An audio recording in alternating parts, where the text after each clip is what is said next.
Welcome to the return of the Midweek Football Hipsters podcast. This is the Satchel edition, brought to you in partnership with classicfootballshirts.co.uk. My name is Chris, and I am your usual host, and I've changed things up a little bit because it's been so long since we've done a Satchel. We thought we'd give John a deserved is a bit strong, but we've given him a night off. So we decided to bring in our other unique football hipster from our European podcast, and that is Drew. So good evening, Drew. Good evening, Chris. So we have a lot of things to discuss. If for those of you who haven't tuned into this podcast before, or the Satchel edition of this podcast, this is the one where we talk about the Europa League and Champions League action of the past week/2 weeks. So we're going to do it a bit differently in this second half of the season. We're going to do one after the culmination of first legs in the Champions League and all the second legs of the Europa League. So what we're going to do tonight is, rather than look too far back at old Champions League action, we're going to kind of look at where the first leg's ties have ended in the Champions League and discuss the fortunes of those. And then obviously Europa League, we know who's gone through, so we'll discuss that a little later. So, Drew, let's start with the Champions League ties then. So when the draw was made, there was some fairly tasty ties, a few ties that people looked at and went, not really bothered. So we'll start actually at the very top. It's probably where you least want to start, in truth, but Borussia Dortmund and Benfica. So cast your mind back a week and a half ago. Benfica with a 1-0 victory over Dortmund in the Stadium of Light. I think it's fair to say it will be a night that Pierre-Emerick Aubameyang will want to forget in a hurry. Do you sort of back Dortmund to turn this around in front of the yellow wall next week? Is it next? I think it's next week. 2 weeks' time, the 8th of March. So do you back them to turn this around, or do you think Benfica have got enough to keep them at bay in the second leg? It might be a little difficult to say. I mean, if you look at the match in truth, I think it's one that Dortmund should have come away with a win, honestly. And you mentioned Aubameyang before, and he missed 2 sitters from inside the penalty area, from actually around the penalty spot itself. And then he had a penalty save. So, I mean, it's not to forget for him. And Tuchel was visibly frustrated on the side. And even though they're Dortmund, they're still going to create their chances. You would really have to say that apart from the ones that fell to Aubameyang and maybe one or two others, that they weren't all that impressive on the night, and it's almost kind of like similar to what you would say about like a Bayern performance if they maybe don't get the result, that they outpossessed Benfica and they obviously created more chances and they're going to pass you off the park, if you will. But it's not just that simple. Benfica are good enough and experienced enough in Europe to at least know that they should change their approach based off their opponent. And even though they were at home for the first leg, they were happy to give Dortmund the ball, let them pass as long as they kept their shape and tried to hit them on the break. And it's Europe. You have to do what it takes to get the result. Sometimes you can't force what you want to do. A lot of times you have to look at each tie differently and say, here's what we have to do in this particular engagement to get the right result. And I think that that's what happened here. But full credit to Benfica's keeper as well, so to Ederson Morris. Some of the chances that Dortmund did have, also they should have put away past Aubameyang. He actually made some incredible saves. So he definitely ensured the 1-0 victory. But going back to Dortmund for the second leg, they're so much better than they are at home. But again, it's Benfica have the quality to again sit back, let Dortmund have to come out and be open and get goals. That's going to play right into Benfica's hands. So maybe they'll yet again sit back and look to hit them on the counter. And all they need is one goal, and then the tie is in their hands at that point. So it'll be actually to score the one goal, Dortmund need 3, which they're capable of doing at home. But as I said, Benfica aren't necessarily the slouch of a side. They do have the experience to maybe see it through. Yeah, I'm going with what you said there. I have this sneaking feeling Benfica will probably end up scoring first, and then Dortmund will see back at them and potentially get the goals they need. But yeah, it was a tough night for Aubameyang. He's not. It's silly to say he's not having a great season because he has still scored goals. But is there a little smidge in your mind of him sort of not winding his time down at Dortmund, but it just doesn't seem as ruthless is the word this season? Something's missing from his game. Is that the speculation that's been unsettling him? Maybe. I mean, maybe so, but when you look at it, it's speculation that he himself is fueled. He's come out on his own, and the press publicly, talked about ambitions of going elsewhere. How he still has the promise he made to go play in Spain. How he sees himself playing in La Liga one day, and he hasn't ruled out maybe necessarily leaving the summer, and Dortmund have responded by saying that they would appreciate him not saying anything openly about the questions about his future to the press. And he's still scoring goals. I mean, he's still top of the Bundesliga at the moment. So but the thing is, despite the goals he's scoring, it's how inconsistent he's become with some of the goal scoring. I think that's the biggest issue. Even if. Can you hear me? Sorry. I can hear you, mate. Yeah, sorry. Yeah, sorry. It's, even if he still keeps scoring, it's matches like the Benfica tie that they really needed his goals and he didn't produce. And there are other players who can step up if they're playing maybe a lesser side in the Bundesliga fixture, but on European nights and against their rivals, against the Bayerns, against Schalke, sides like that, Bayer Leverkusen, they need his goals. So if the rest of the season turns out that he's having trouble scoring and on big occasions for them, that might add fuel to the fire, that maybe mentally that he's on his course at Dortmund, he might be looking for a move away, but one never knows. But he's also capable of coming back in the second leg and scoring a hat trick, because he is that good when he wants to be on his day. So we'll see what Aubameyang shows up from the second leg and there on out.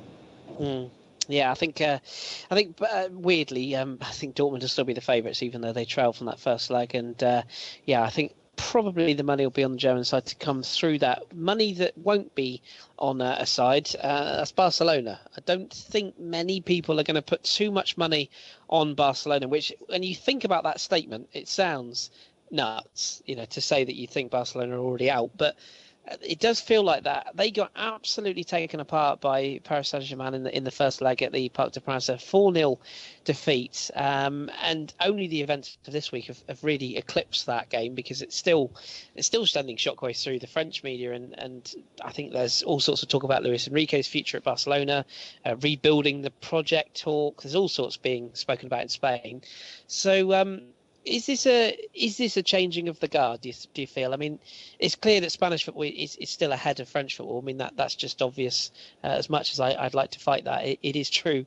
But is this a changing of the guard as far as PSG announcing themselves as real challengers and Barcelona regressing to really confirmation that this season has not been a good one for them? I would say that it would depend on what happens in the second leg. If you're talking about just this performance, as we spoke about before, it wasn't just the fact that Barca were poor, and they did have an off night. They didn't look at their best, but despite that, PSG were also that good, and that's the thing that's overshadowed a little bit. Barca's always going to get the attention because of how well they've performed in La Liga and in Champions League over the years. But PSG have maybe disappointed a few in the last couple of years, especially when Zlatan Ibrahimovic was there, and he never got to taste the Champions League final with them. But they were that good. They were that incisive. They were that dangerous going forward, and they did, as you say, they ripped apart what was, or what always has been, a pre-tournament favorite. And I think for that performance, you'd have to say that, all right, maybe we do have to take PSG seriously. But again, it depends on what happens when they go back to the Camp Nou. If they go back to the Camp Nou and completely capitulate, and the impossible happens, could you imagine if Barca went out and ran out 5-0 winners at the Camp Nou and completely reversed the tie? Or even if PSG lose 4-0 and it goes to overtime or penalty kicks, and even if they get through it, you'd have to then ask questions. Okay, well, maybe they're that good at home. Maybe they still struggle away from the road. Maybe they're not that good. Maybe it really was just an off Barca night, and maybe they'll come back and see them at their best. But even though it's Barca, when they are on form, there are a few, if any, that can really go toe to toe with them. It's going to be very difficult to reverse that scoreline against a side who are as good as PSG are, at least on paper, and what we have seen from them in Ligue 1 over the last couple of years, and some of the players that they have brought in. Our performing Jackson seems to have a new lease on life. Cavani is, he might be wasteful with chances, but he's still scoring goals. And Di Maria looks a man reborn now that he seems to be having to fight first place. Players like that, if they continue to step up, then PSG should, if they get past Barcelona, in relatively comfortable fashion, then I think they deserve to be taken seriously. It was one of those games that the result kind of just, as you say, it was a bit of a shockwave moment, and I think a lot of people didn't. I think even PSG fans, if you're completely honest, didn't expect them to win the game, let alone take Barcelona apart. I mean, I went for a draw myself. I didn't really expect to see what I did, and as you say, the credit has to go to PSG because they outplayed Barca. It wasn't that Barca were terrible. They had an off night, no doubt about it, but they weren't terrible. But they were just not given time and space to play, and as you rightly say, the second leg is massive now because, as you rightly say, if PSG bottle this, I mean, it will be the biggest bottle job, well, probably in history. I can't think of any team that's come back from 2-3, let alone 4. I'm pretty sure a team has ever come back from 4-0 down, 4 goal deficit. I don't think it's ever happened. So, yeah. A couple of early goals, and anything can happen with that forward line, but we shall see. I'm still going to stick firmly by PSG for that second leg. I actually think they might end up getting a draw in the Camp Nou. Still think it'd be high scoring, but yeah, good result that for the French side. The other Spanish side did all right. Real Madrid 3-1 victors over Napoli in the first leg of this one. Rather odd opening goal from Lorenzo Insigne from distance after a goalkeeping clanger, and then Benzema, Kroos and Casemiro with a delightful long ranger got them back to a 3-1 victory. Do you think a 2-goal cushion's enough as they go back to Naples? Because this game again, can't really see it ended 0-0, can you? Yeah, I don't think so. And I think pre-kickoff, a lot of people were actually talking about this time, particularly because of how well Napoli have looked this season domestically with how dangerous they are going forward. I mean, I do believe they lead Serie A in goals as well. They do look dangerous, and no, they don't have a traditional center forward at the moment. I know Arkadiusz Milik is back from injury, but he wasn't fit enough to get the start in this one. Who knows if he'll be rested in the second leg, but Dries Mertens was filling in, and isn't he leading the race for Capocannoniere domestically at the moment, or was he at least in discussion for it? We'll have to look that up. Yeah, I honestly don't remember, but they were looking like they were dangerous enough. But I think this is again, Real Madrid at home in Champions League. It's one of those places where you'd have to give them a 90% chance of getting 3 points. And despite the early goal, I think it was actually despite the clanger from Navas, I thought that was a nice strike by Insigne. But Real Madrid always tend to turn up and kick into another gear when they know they have to. And but you could, if Napoli go to Naples in the second leg and win 2-0 at home, it wouldn't necessarily shock anybody because they are that good at home. They are that capable. But the question is going to be, can they really defend? And that I don't know if they can keep a clean sheet. To be honest with you, I think Real Madrid are too good going forward. Their midfielders control the ebb and flow of a match. I think far better than the likes of Petr Zelinski and Marek Hamšík can do. And these are not uncapable players, but I think they have such a rhythm about their midfield, especially with Kroos and Luka Modric, and just Ronaldo being able to hit you on the break.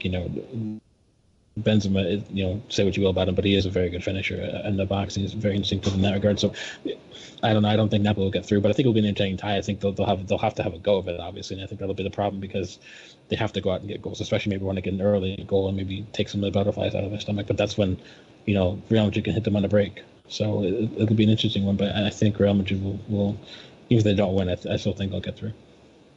Yeah, I think I still favour Real Madrid, but again, I can see goals in the second leg of this one. And Dries Mertens, 16 goals in Italy this season, which is 3 behind Dzeko and Higuain, so not doing too bad. Okay, so close, yeah. Yeah, not bad at all. And it should also be mentioned that both Hamšík and Insigne are in the top couple of assist givers in Serie A as well.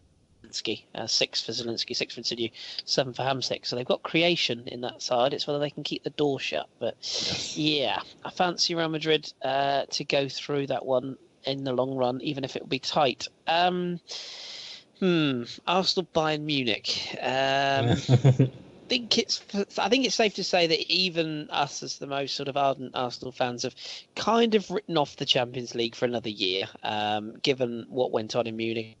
A 5-1 capitulation, really, from Arsenal once Laurent Koscielny went off injured. It all seemed to go rather horribly wrong for Arsene Wenger's men. A straightforward question, because it's pretty obvious who's going to go through this tie. At least it seems obvious. What do Arsenal need to do to restore pride in the second leg? I mean, what's an acceptable result at the Emirates now? I don't think it's going to matter, and I'll tell you why. I think we've all spoken about this. You, me, John. Ross has chimed in. Josh chimed in as well. We've spoken about it on ABW. Also, it's just the thing is, it's so typical Arsenal to go and get smashed away for a second Champions League, then go home, put in a spirited performance, make the overall aggregate close, but still bow out. And then the press will say, oh, well, and then Wenger will say, oh, well, this is a testament to our fighting spirit, and this is what we are capable of. It's a shame that the first leg wasn't closer. But the problem is the first leg wasn't closer. If you put yourself in this position year on year as to where you have to go home and put in one of the best performances of the entire season just to even make the aggregate scoreline close enough and still bow out of the competition, no result will be good enough, because the fact of the matter is the first result wasn't good enough, and it's happened again. I looked it up the other day. Bayern have not allowed 4 goals in 2.5 years in any competition. That's Bundesliga, DFB Pokal, German Super Cup, and Champions League. And I think Wolfsburg was the last time to do it when Kevin De Bruyne was still there.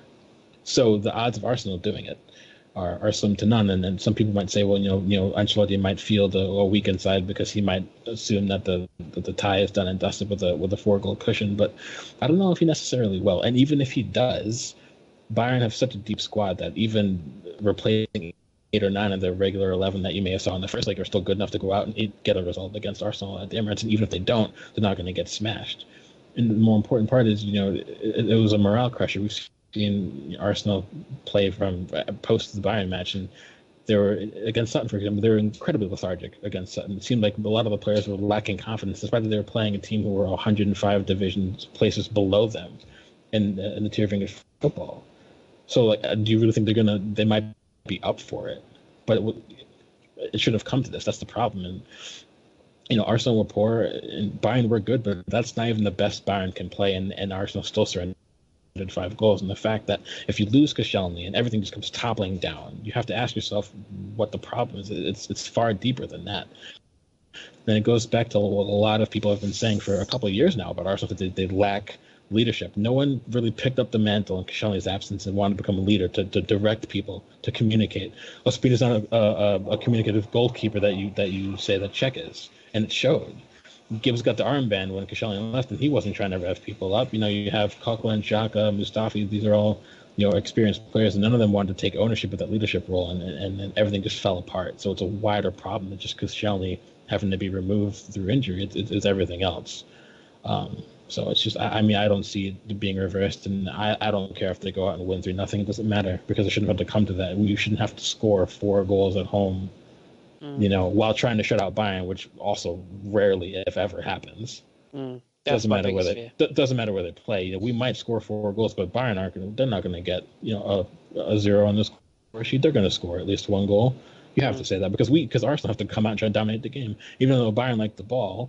If Arsenal even gets the ball, Bayern can still hit you on the break, even when they're possession-based side. So it just doesn't look good. And again, I think we're rightfully justified in saying that Arsenal are not going to be able to go through. It's just another year of it coming to a situation where it shouldn't have been.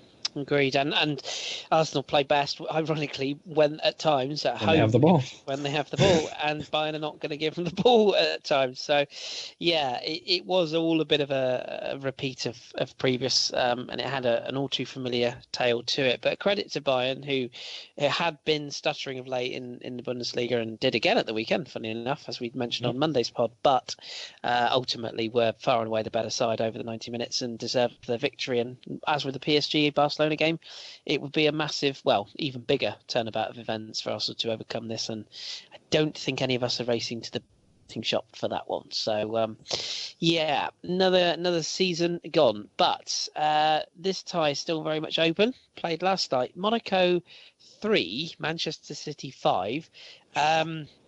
This was nuts, absolutely nuts. I've seen a lot of people say it was one of the best games of football they've ever seen. I'm not sure I go along with that because it was littered with mistakes. It was.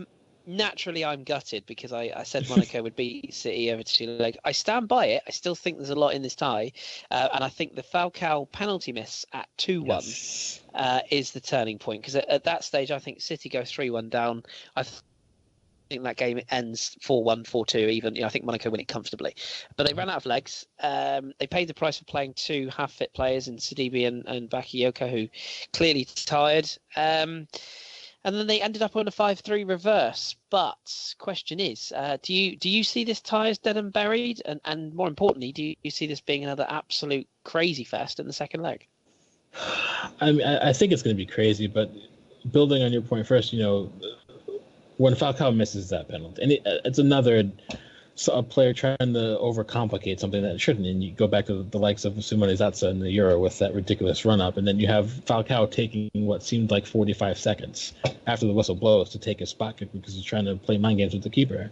At that point, if you're overthinking too much, you've already played into the keeper's hands. When the whistle blows, just run it up quick. Don't think. Don't give the keeper time to maybe guess what you're doing, and just slam it home. And that's the one mistake. But then the other one is, I think if that Subasic error doesn't happen, City don't get that morale boost. When they draw level at 2-2, when that happens, you just think that even though Falcao scored the third 3 minutes later, City still we're only 1-0 down, and we can still make it happen. And the other issues with Jardim's tactics was that up 3-2 away, why are you still trying to go for a fourth goal? Why are you leaving yourself open at the back? Why aren't you then making tactical changes, sitting deeper, making it difficult for City? Because even if City go off and get a third, it's still 3-3. You have 3 away goals going at home for the second leg, where you back yourself to at least score 1 or 2 because look how well they performed in Monaco over the course of the year. So I think a few mistakes by the players cost them, and I think Jardim not changing tactics cost them as well. I think they might make me feel a little bit hard done by the result. But that said, I do think they can go home and still get a positive result. I think what's going to matter, though, is will both managers do what is necessary to get the result? Will Pep want to be open and keep the ball, or maybe try to snuff out any chance that Monaco have by sort of doing what he did at Barca, possessing the ball, passing someone to death, really going at them. When a team has the ball that much, you get taxed mentally trying to defend them that often in a lot of different ways. Will he try to do that, or will he try to be more expansive and direct? How will Jardim respond? Will he maybe if he gets 2 goals, will he sit back? Will he maybe go for a third? I think that the tactical questions going into the second leg, I think, will decide everything. I think the players are going to be up for it because both clubs have players capable of doing magical things and really stealing the show in the second leg. But I think it's going to be the managers that are going to win or lose this tie. Yeah, I concur actually with that, and great point on the Subasic goal. That's been completely overlooked in the reviews of the game because of the Falcao penalty miss. But you're right, that Subasic, I don't even know what he was trying to do. Just complete lack of concentration, I suppose. That really let City, and the crowd were up, weren't they, after that went in, and it seemed to change momentum. And conceding 2 goals from corners is something that's undone Monaco a few times this season in Liga, and it bit them hard in this game. Yeah. Interesting, I saw Pep Guardiola's comments today, or was it yesterday after the game, one of the two, where he basically said, we have to score in Monaco. If we don't, we go out. I think that says it all. I think he feels that they need goals over there as well. So it very much is the Pep Guardiola, you score 3, we'll score 5 show. So I'm not sure it will take him much further in this competition, but sadly I do worry that my £5 on Monaco might be on its way out, but maybe not. We retain the hope. Do you give any hope to Bayer Leverkusen, because they kind of messed the bed a bit, didn't they? 4-2 at home to Atletico Madrid, who themselves have been patchy all season, but goals from Saul, Griezmann, Kevin Gamero, and Fernando Torres cancelling out Bellarabi and Stefan Savic's own goal. So is this Leverkusen done? I mean, it has to be. You can't give up 4 goals at home, especially to like Atletico, who can defend a lot better than they did in this match, and then expect to go away second leg and score 3 and keep them blank. I don't think so. And I think Diego Simeone, like the other match, the tactical question on him is he going to go out and try to win this match and really put it to bed, or are we going to see what Atletico has done in other previous years in Champions League and go out and really just, it's going to be a complete bore fest, and he's just going to go full on defensive, maybe try to hit them on the break, and just ask Leverkusen to open themselves up. I think it'll depend there, but I don't think they have a chance. There's a lot of mistakes at the back by Roger Schmidt's men in this match, and against a side who have the players like Saul Niguez and Antoine Griezmann and even Kevin Gamera. There's too much quality in that side to make some mistakes Leverkusen did. I mean, even just a simple long ball over the top was giving Dragovic and Toprak issues all night, and you just ask yourself, like, at that point, if you're struggling with the simple, then you're never going to be able to do with anything more difficult. It was one of those nights to forget for them, and against a Atletico side who are good at taking their chances when they're offered them to them, at least the high quality ones. They can kill you off. It's just too open at the back. Maybe Roger Schmidt should have, again, another tactical question, should he have tried to be so open against a team who can, when they're on a bit better form, defend, as we have seen from the previous years, and can hit them on the break. I think he got his tactics wrong, and I think it left his team open. But again, there's a lot of mental errors, a lot of positioning errors, especially at the back that really hurt them. And didn't even offer much off the bench as well. Some of the Leverkusen attackers played well. I thought Brandt was pretty effective. Bellarabi was also quite good. But Kevin Vollen came off the bench and didn't really contribute. Johan Paul Paulo, even though he started like a house on fire in the beginning of the Bundesliga season when he had that, he hit 4 goals in his first 2 matches. He's done absolutely nothing for the club since then. And Leon Bailey is still young. He just moved from KRC Genk in the Belgian league, and he hasn't had the start yet for the club. He's still finding his feet, and what is a much bigger move for his career. So it's going to be difficult for him to really get his footing going and on a match like that. And it was just, I think everything went wrong for Leverkusen. I thought they were maybe lucky to get 2 goals, but I don't see them reversing it. I think it's another tie that you can pretty much say is put to bed. Yeah, too many of those for my liking. Too many, just not a lot reading on the second legs. But yeah, I think you're right. I can't really see Leverkusen coming back in this one, and that's another. I guess you put Atletico favourites initially anyway, so it's not a big surprise. But maybe, as you say, at home, giving up 4 goals is criminal. So looks like they will be on their way out in the second leg. And for the record, I think I'm with you. I think it'll be a Simeone ball fest second leg. I think he'll just shut up shop. And that will be that. So a nice early goal for the Germans would make that interesting, but let's not put any money on that one. Juventus 2, Porto 0, or Porto 0, Juventus 2, I should say. Another team winning away. Another team surely in control of the second leg. I've got to say, I don't give Porto any chance in the second leg. J Stadium, no. Juve 2-0 up. No, not even a goal for Porto. I could see them scoring in Italy, but I can't see an Allegri side screwing this up, particularly an Allegri side where he has a habit, doesn't he, of making these substitutions that seem to come off. He did it again yesterday with the 2 goal scorers coming off the bench in Piazza and Dani Alves. So Juve for you in the second leg as well? Absolutely. I mean, it's simple. As you said, Juve at the J Stadium, they haven't dropped a single point at home in Serie A this season. I think they're 15-0-0. I do believe, or something along those lines. We'd have to ask John, but I do believe they haven't dropped a single point at home all season. It's just, even though Europe's a bit different, and Porto might be of better quality than, some of the other Serie A sides they've come up against this season. I don't think they'll have the quality. I think missing Alex Telles will be a big loss because he got, let's talk about that for a moment. He gets booked for a foul, and was a minute later, he needlessly takes down Sasha Lichtsteiner, gets sent off. Maybe a little mental errors, and I spoke to John, and John definitely said that because of Telles' history in Serie A, that a couple of Juve players were intentionally trying to rile him up. And I think he got caught up in the moment, and I think it's just maybe, I don't know, I just feel like you're missing your starting left back. None of your really key performers really turned up at home. on a European night, it's difficult to see who's going to inspire them in the second leg against the Juve side, who are borderline invincible when they're in Turin.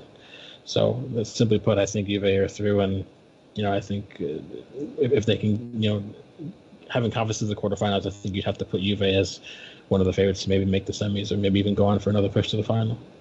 They are my aside of my French teams, because naturally I think PSG and Monaco can win it, and I will still stand by that until they're both out. But yeah, Juve are my other tip. I just have this feeling that they will do a rather good job in this tournament. They're set up for it for me. Now, the final tie, would it be fair to say that the aftermath that's broken tonight at time of recording in this game is probably what's going to grab the headlines? Sevilla 2, Leicester City 1. Now, Leicester got the goal, Jamie Vardy pulling back a goal after Pablo Sarabia and Joaquim Correa got Sevilla's goal. It should be noted that Correa also missed a penalty, which could prove crucial. So Leicester getting a goal back, and you looked at that and you went, actually, this isn't a bad result for Leicester. An away goal, they could and should have been beaten comfortably in this game, really. I didn't think Sevilla were as good as they have been, in truth, but they were on top. And then lo and behold, the next day, here we are, and we get the news this evening that Claudio Ranieri has been dismissed, arguably off the back of Leicester's best defeat, if there is such a thing, of the season. So where do Leicester go from here? Because they're probably not going to have a new manager in situ by the time the second leg comes round. They may do, I don't know. But, Sevilla surely are favourites, because I can't see them not scoring at Leicester. But where do Leicester go now? Because it's Champions League or bust for them, isn't it? I think the board may have made their mind up before the Sevilla result. I think the Sevilla result sort of rammed it home. I think given how well Sevilla has performed in Europe, I know, albeit it's been Europa League, but I think they've won the last 3 in a row. When you have that type of European pedigree, that just that experience will see you through. And I think it's less. They're on the back of winning the league, sure, but they lost arguably their best player in the summer, and then N'Golo Kante. And I think despite Danny Drinkwater and Wilfred Ndidi, I think they perform admirably. I think you're missing one of your biggest catalysts, and on a European night, look how much of a biggest Kante maybe we could have made.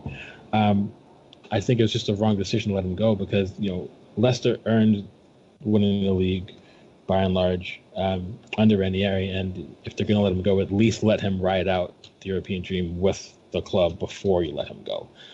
Because what happens if Leicester do the unthinkable and turn the result and make the quarterfinals, and Ranieri won't even get to experience it? I think at the very least the club owe him that, because anything could happen in the future, but that's probably going to be the only time they'll go on to win the Premier League. So I don't necessarily agree with it. I think it's too many owners and boards demand, I think, maybe too much, and have the expectations always placed too high. And we talk about this all the time about, we can use Arsenal, for example. When Wenger goes, what are the board going to say to the new manager? They're going to demand the league immediately. If he doesn't, he's going to get sacked. Things like this. I just think that, and at the very least, they want to let him go. Wait till the end of the year, let him live out the one last season with the players. No, but wrong decision. And now that they're managerless, against a side that's so experienced in Sevilla, I do think it's almost guaranteed that they're going to bow out of the competition. But hopefully they at least enjoyed the ride while they could. Yeah, it does seem like, when you look at it, it does seem like a bit of a crazy decision. But like you say, it does also seem like a decision that's been coming, and that was probably, as you rightly point out, put in place before this game. Interesting early bookmakers' favourites for this job. One Roberto Mancini. Former Leicester player, if I'm not mistaken, as well. So could be a bit of legs in that. Gary Rowett's another one being talked about. I don't know whether. Can you imagine Gary Rowett managing the second leg of the Champions League? Wow, that'd be quite the test for him. But realistically, you have to look at this and say, if Leicester get a good appointment in, they could turn this second leg round and be in the quarterfinals of the Champions League. It's a crazy situation what they're going through, but nevertheless, I think we probably both agree that Sevilla, at time of recording, is still the favourites. I can't see Leicester I can't see Sevilla not scoring at Leicester, and I think that's going to be the biggest problem for Leicester, to outscore them. I can see this being like a 1-1 with 10 minutes to go, and Sevilla score a breakaway goal to clinch it kind of situation. But we will see. But that's the Champions League games then done for the first legs. As we say, the second legs are on the 8th and the 15th of March. So 2 weeks' time and 3 weeks' time, we will get the outcome of who's going through to what. Although I think it's fair to say we kind of think we know it all already. So maybe we'll be wrong. Who knows? Let's have a look at the Europa League then, because this is a tournament that's often derided as being, poor quality, poor teams, second-rate teams, Champions League dropouts, all the cliches that go with it. But there's been some fantastic results tonight and last night, time of recording. I just want to kind of cherry pick. There is an absolute hell ton of games to this, so we're not going to go through them all. Can't cover them all. We really can't. But I want to start with John's Gladbach. Yes. What on earth went on in Fiorentina? I don't know if you've seen. I think it's the second Fiorentina goal where the Gladbach defenders falls on his arse.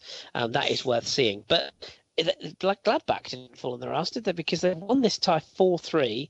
They were 2-0 down. Goals from Kalinic and Borja Valero, and then a hat trick from Lars Stindl. You won't see many of those to the pound. And Andreas Christensen with a 60th minute goal as well. And they've turned it on its head and they've won the tie 4-3. So are Gladbach one of the favourites now for this Europa League? I don't know if they'll be a favourite, but you could see them getting past the next round. On a normal pod, we spoke about, the appointment of Dieter Hecking when he's come in and what his initial tasks were going to be. And I think he succeeded. I think their form instantly improved under him in the Brooklyn. And now a spirited performance in Europa League sees them go to the next round. Just getting that stability in the first team, getting a first 11 that you routinely see that can maybe gel together. I think this is basically the same one that they put out at the weekend. They didn't get the result they wanted, but if they can get, again, it's consistency they can find. If they can get that, if they can continue getting that stability, and if people like Lars Stindl can refine form that he had last year, because Stindl was very, very good last season, but he struggled this one. But again, Jonas Hoff put in a better performance, and he's been struggling to find first team minutes. Mahmoud Dahoud looked like he's improving on each performance. The back four, it looks like they've shored things up, and maybe they trust themselves each other again, and even communication has been better. I don't think they're good enough to make the finals, and I think John would agree with that. But I think they are good enough to at least get past the next round, because when you look at it, there's still some very tricky sides that they could potentially come up against. I think obviously we'll move on to that when we discuss some of the other results. But for just that result against a Fiorentina side who are quite decent, I think that's an excellent turnaround for them. Yes, I would agree with that. It's just one of those games again that's just utterly nuts in a week of nuts football. Project Rostov, that rattles on. They won 4-0 against Sparta Prague in the first leg. They finished that off with a 1-0 victory away tonight, so that's got them through. Celta Vigo winning in Donetsk after extra time. 1-0 to Donetsk after the first leg. They actually won in Spain. I think everyone would have looked at them and thought they're one of the favourites, not only for the game but the tournament. But Iago Aspas got the equaliser in the tie I think it's the 96th minute from a penalty. And then Cabral... 91st, sorry, was 91st. It? I knew it was in stoppage time. So late penalty. And then Cabral hitting the 108th minute winner in extra time to get them through on the tie. That's a bit of a surprise for me. I know Celta have had a magnificent season, but Shakhtar are always one of those teams we look at, the Brazilian connection and all that goes on with Ukrainian money. They've bowed out at this tournament. It's a bit of a surprise, that, isn't it? I think so. I think if you ask people, if you look at the fixtures for the first knockout stage, you would have to say most people would put Shakhtar in with a good chance to at least just make the quarterfinals. Whether they push on from that is different, but we've seen some excellent performances from them in Champions League recent seasons. Matches against Chelsea were always entertaining. They always had a go at them and actually got full 3 points away from them as well. But you could maybe argue that the fact that they're still not playing in their actual stadium, could that actually be a problem? Because this was in the Arena Live, and I do believe that their actual ground is still off limits because of all the political things that are going on in Ukraine. So maybe they were their home side, but it's not their actual home ground, and the importance of your actual home ground, it does wonders. We've seen teams not perform well against opponents at home when it's been closed doors. So just not having that support, sometimes can make a difference. But that's not to take anything away from Celta. But they performed absolutely brilliantly.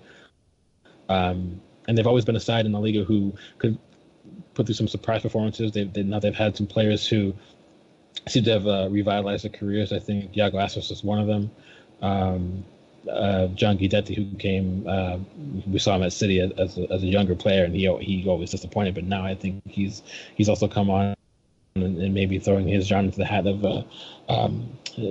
for successor to Zlatan for the Swedish national team. So that I think that's a really strong result, and it could be something they could build a surprise run on. Just when you get a scalp of Shakhtar's quality, it does wonders for your morale going forward.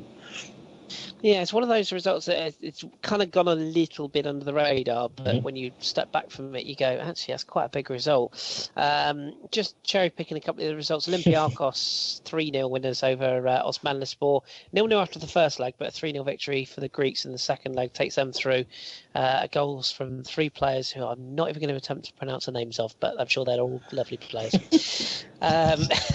Krasnodar dumping out Fenerbahce. That's a bit of a surprise, I think. Yeah, I think so. Krasnodar not underdogs, but Fenerbahce have got some pretty decent players. And a goal from Smolov early on kind of set Fenerbahce on the back foot. Sousa got one back, but 2-1 victory for Krasnodar on aggregate. Genk beating Astra 3-2. It's probably a bit of a pick-em, that one overall, but 1-0 win for Genk at home. Pozuelo with the goal secured the goal they needed to win on aggregate there through. Copenhagen dumping out Ludogorets, who dropped down from the Champions League, of course. 2-1 after the first leg, 0-0 second leg. So just a straightforward one for Copenhagen in the end. And we should also touch on Manchester United. We're not going to go into detail really because this game was over after the first leg. Really, absolutely. St Etienne rather gave up second leg. Winner from Henrik Mkhitaryan, who went off injured. A bit of a blow. And Eric Bailly sent off for 2 yellows in 3 minutes, I think it was, in this game. Not ideal, but Manchester United nevertheless still going to be one of the favourites to win this tournament.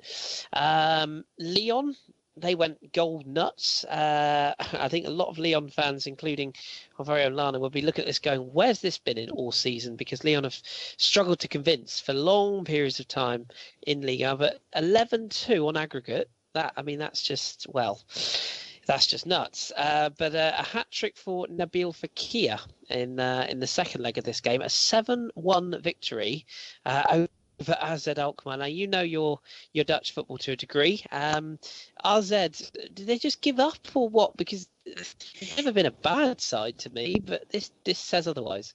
I think they've never been a bad side, and they did create their chances in this match. But there is a massive quality gap between the type of players that Lyon have, and even though a lot of those players still kind of fly a bit under the radar. But I think that there's just too much, but they weren't very good at the back. One of the more he's not really well spoken, not well spoken, but he's not really talked about highly, at least. In terms of reputation yet, but Richard Haps is one of the maybe up-and-coming left backs in Eredivisie, but he had an awful performance. Maybe you could Tim Krul, who usually always turned up for Newcastle before he kind of got chucked out of there. He didn't really play well. I think on the whole, they just didn't play well. I don't think it was given up. I think maybe Lyon probably had a little bit too much. Maybe AZ were a little down on the morale considering the result in the first leg. And again, Lyon are just usually very good at home. But 7 goals, I think, is maybe a little bit giving them a little bit too much credit. But no, it just wasn't AZ's day. And but really, I don't think they really belong in the deeper ends of the Europa League. I think they're, despite the domestic quality and some of the players that come through in the Dutch system, there are few Dutch teams who actually have the quality to push on, and AZ is not one of them. You really just look at the big three. You look at Ajax, PSV Eindhoven, and Feyenoord Rotterdam as the only teams that maybe have it in them to push through. And it's rare that PSV or Ajax even make it into the deeper ends of Champions League. So. No, I just don't think I don't think AZ are just good enough, honestly. But the scoreline is harsh. But I wouldn't expect them to go through anyway. No, I think that's a fair point. There was a notable goal in this game for another young talent coming out of Lyon, maybe one to keep an eye on. Houssem Aouar, I believe that's how you pronounce it. Aouar. I believe it's Aouar. Are you Gonna just go with now? Yeah, it's one of those just random noises you make. He's an 18-year-old Frenchman, plays sort of wide right midfielder. So he's his first start this season, and he got a goal. So good luck to him. Say start. I think he actually came off the bench. I might have to check that. But yeah, good for him to get on the score sheet this season. He had a couple of games for Lyon last season, but this is kind of it was his opportunity. He did indeed come off the bench to get a late goal, and of course Lacazette, Tolisso, Valbuena, Sergi Dada. I mean, it's a Gazal. There is a squad there that could potentially go deep in this tournament. But being Lyon and knowing Lyon as I do, I would fully expect them now to probably draw one of the lesser sides, and probably lose the first leg heavily. That's what Lyon do. So get your money on that. But nevertheless, comprehensive victory for them. Also, comprehensive victory for Schalke. 4-1 over PAOK Salonika. Have Schalke got what it takes to win this tournament, do you think? I mean, we talk about them almost every single week at this point, just because of they do have players who are capable of pushing them on into a deeper run. And we've seen some magical performances from Marcus Weinzel's side when Augsburg were in Europa League, and they shocked and got through the group stage in unexpected fashion. But I just, the fact that they struggled to get past PAOK, and obviously, with all due respect, you would expect Schalke to maybe go through a bit comfortably. It is Europe, and there are surprises, but with the type of players that Schalke have, the issue is that they just haven't been performing, and we've seen it from them. At least half the performances from them in the Bundesliga this season, where they just don't turn up. And when you have players the likes of Leon Goretzka, Johannes Geist, these are two German central players who came through in recent seasons, and everyone thought the world of them. And Geist played excellent this match. Goretzka maybe not so much, but also you see Austrian international Alessandro Schopf. He was one of the only bright spots for Austria in the Euros, and they were awful, but he was probably their best player, even past David Alaba. He played well this match again, but he's been inconsistent domestically. Klaas-Jan Huntelaar seems to be running out of goals. He used to score bags of goals for Schalke for Ajax before that, but he seems to be, maybe drying out. It's just, if Schalke can turn up, they can make a run. But I don't have confidence from what I've seen from them, from their body of work this season, between the league and maybe even from Europa League. They have the players to go out and dominate teams and play them off the park, but they just don't. They rarely ever do, if ever. And I think all they have to do is come up against a side like a Lyon, maybe like a Manchester United. Who else could you throw in there? Maybe even like a Celta Vigo. Yeah, these are teams that will have a go at them, and I just don't think they have the consistency to really make a push.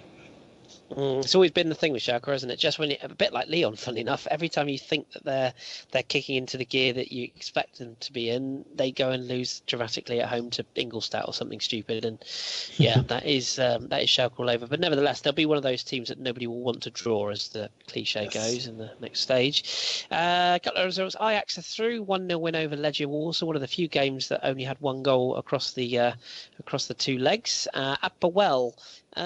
Maybe a slight surprise, this, beating Bilbao. The 2 away goals in Spain proving crucial, because they won 2-0 at home. So Bilbao are dumped out. Another one of the sides that people would have kept a look at. Zenit St. Petersburg going out on away goals to Anderlecht. Good night for Belgian football. More on that in a second.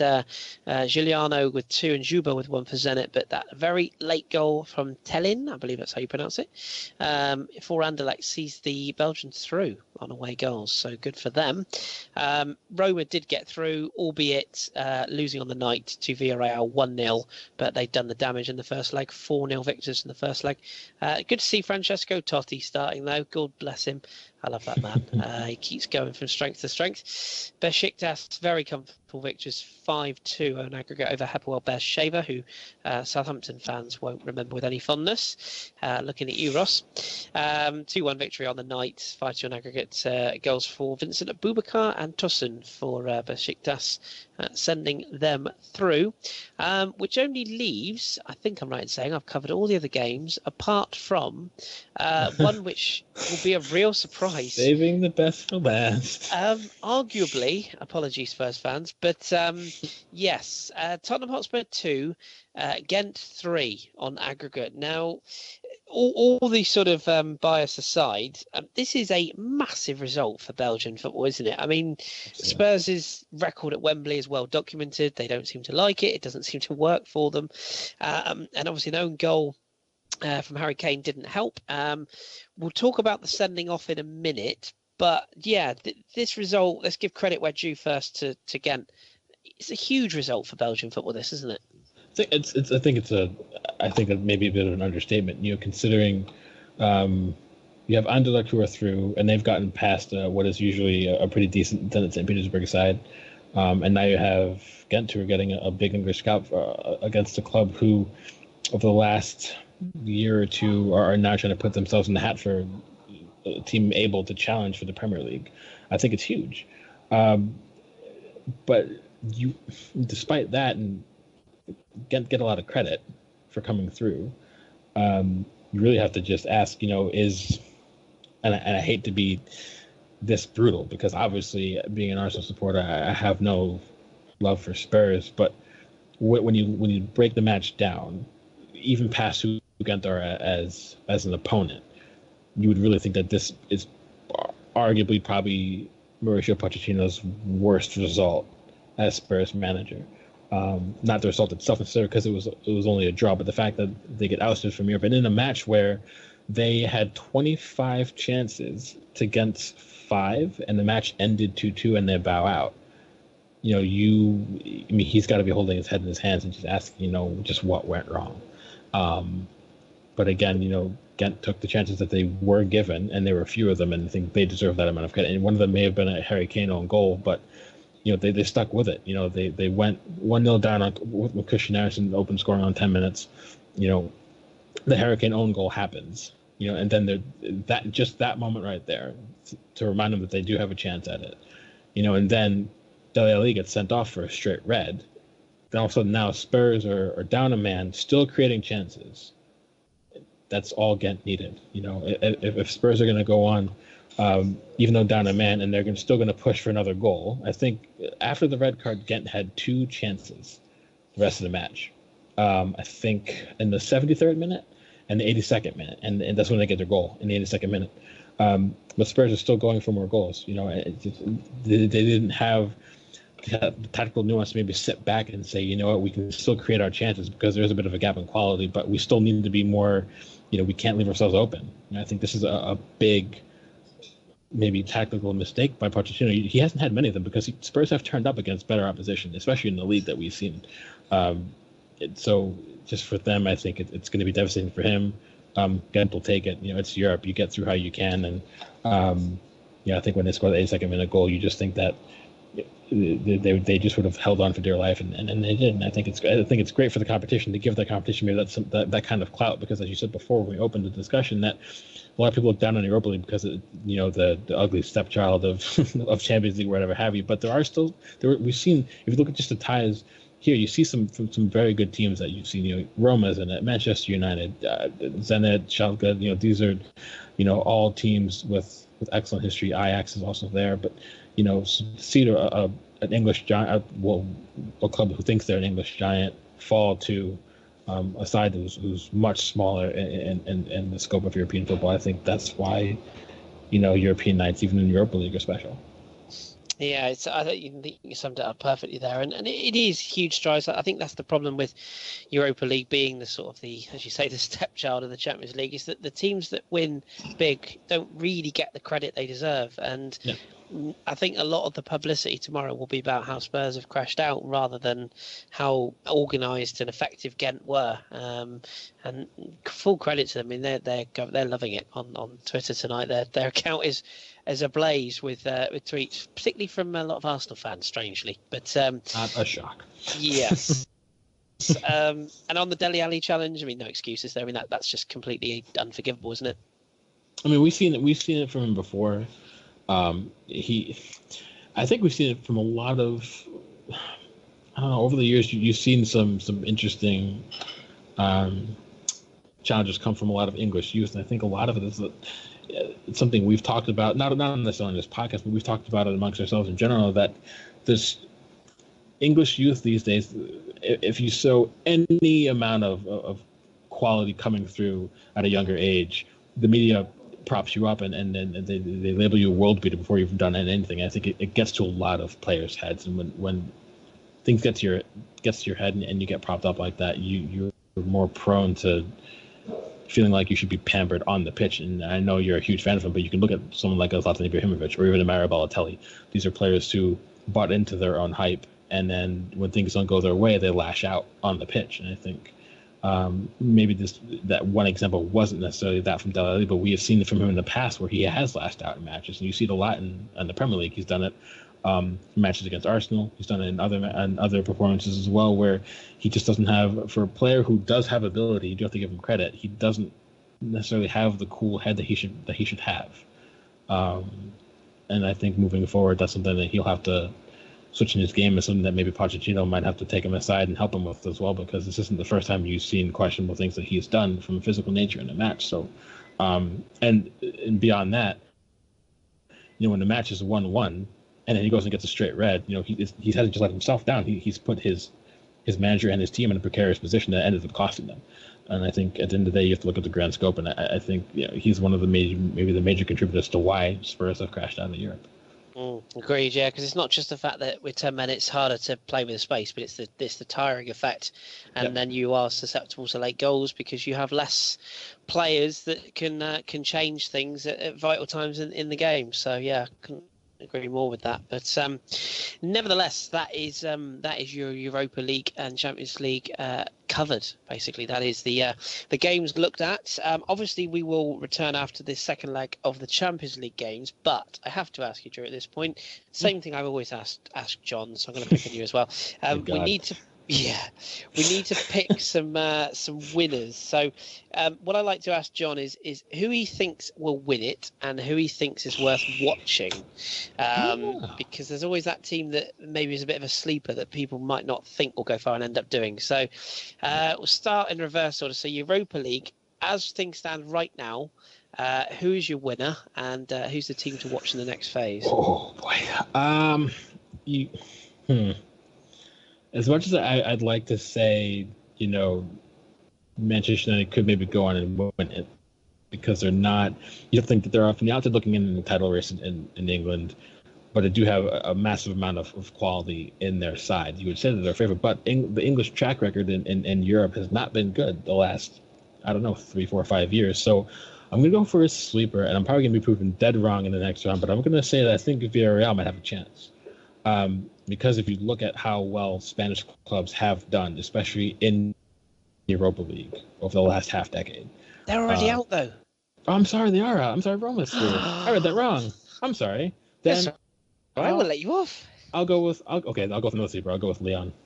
See, I could have let you go all the way through that and then gone there. I thought, no, I'm not going to do it. I'll go with Leon. There you go. Well, Well, for a different reason, I think Leon have too much quality, and a lot of it flies under the radar. And I think they are very, very good on their day attacking. And I think when they can put that many goals through two legs past Azad Alkmaar, who, as I said before, maybe aren't the greatest side, but it'll give them a boost of confidence. And if they can get, if they can rely on players like Nabil Fekir, Alexander Lacazette, Cortez, these kind of players, they can get them fit and firing through the rest of the competition. I think they have a legitimate chance of actually winning it. Interesting, Drew. And sorry for my error.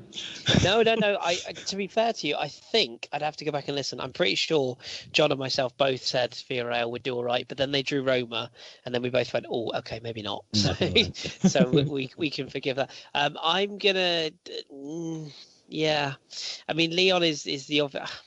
I'm finding it hard to look beyond Manchester United. I don't like saying that, but I do think Roma, ironically, are the other team I look at and go, they've got everything possible to win this tournament. So I'd love to think it'd be somebody really hipster, like a Rostov or a Gladbach. I just don't see that happening. No, or an Anderlecht. Yeah. But no, I think Roma and Man United are the two to watch, sadly. So it's a bit obvious an answer, but nevertheless. Champions League is a bit harder because we don't know the outcomes in the second legs yet, but we kind of do. I've already nailed my colours to the mast, and I'm sticking with PSG for my I think winners. you're sticking it as much as how good they can be, or as much as how stubborn you are as well. I think it's a bit of both. Bit of both, yeah. Monaco is still my team to watch because I still think they'll go through. PSG is my team to win it, but I think Juventus are my sleeper. So, have you got anybody different on that regard? No, I think you really have to take Juve seriously, but I also hate to say this, but I think you also have to consider Real Madrid.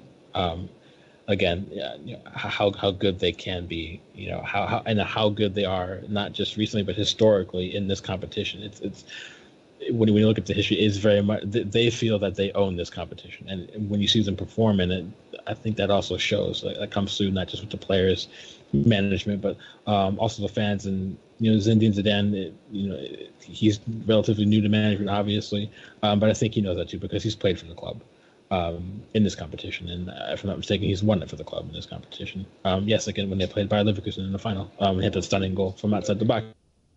I think it's a prime example of he'll motivate those players to come through it. So I think you have to watch Real Madrid. I'd agree with Juve. I think I'll go with this. I'll agree with you on those two.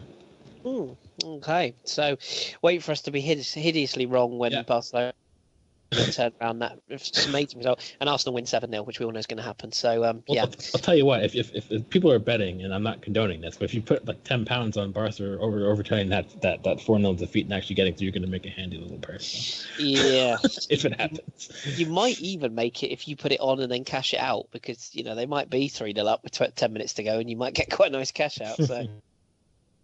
If you've got money that you don't care if you lose it, then do it. If you put your mortgage on it, please don't, because we can't afford to reimburse you. Right. Okay. Well, we'll leave it there for this week's Satchel. By the time of this being released, it'll probably be the day after. So we hope this has got to you in good time to enjoy your weekend with. As usual, you can follow ourselves at the FH Podcast on Twitter. We're on usual streams for downloads. So SoundCloud, iTunes, YouTube are our big three. That's where most people go these days, isn't it? You can get those on smartphones and tablets and PCs and cave paintings and all sorts these days. So pigeons, I think, deliver our podcast these days. So you can get us on all those usual features. You can, of course, visit our website as well for all of our goodness, the footballhipsterspodcast.co.uk. Not a huge amount goes on, I'll be honest, but it's a nice little holding port for our various podcasts. They're released every week, put on the website, as are the Hipster's Choice, and of course the blogs, which you can still read. Jimmy's blog, which is still available, which is all about the MLS expansion in focus, and Jimmy himself is writing another blog which will soon be out, which is a preview of all the individual teams for MLS for the upcoming season. Did he lose his normal job? He's doing a lot of writing lately. He's been doing a lot of stuff. I think he's gone full hipster. It's finally happened. But we dragged another one in. That blog about that blog with the MLS expansion is really good, so do have a look at that. If you don't understand MLS and it doesn't make any sense, you read that, it'll all become clear. So give it a look. And finally, before we go, as we said at the start of the podcast, our partnership, of course, with classicfootballshirts.co.uk. Do give them a look. You can get discount from ourselves. I'll give you the promo code in a moment. But they're at Classic Shirts on Twitter or classicfootballshirts.co.uk. Go and have a look at some of their range. They do just some amazing stuff, old school, new school, rare. Some of the kits on there are absolutely hideous, which makes them even better. So do give them a look, and if you follow their Twitter account, they tweet some unbelievably old school pictures of old kits. So if you're a bit like me and you like your kits, do give them a follow.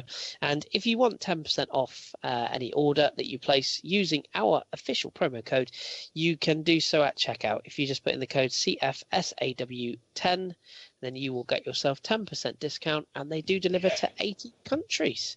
So even if you're in America like Drew is, you'll be able to get yourself delivered a lovely, nice, crisp shirt. So do check them out. Right, that's it from us then. Thank you, Drew, for stepping in and becoming John. I mean, I don't want to be John, but I'm happy to pretend to be John today. Yeah, you and I both know it's an upgrade. Ow. Hey. As in, you're the upgrade. Oh, well, thank you. That's much better. But yes, John will be back with yourself and myself on Monday when the usual podcast returns. And you'll find myself, Ross, and I imagine Josh on Friday for the English breakfast after the weekend's FA Cup. And hopefully Ross won't be mopping up too many tears after the EFL Cup final. So join us again, and we'll be back with the Satchel after the second leg of the Champions League ties. But until then, enjoy your football, keep your beard strong and your glasses trendy, and we'll speak to you very soon.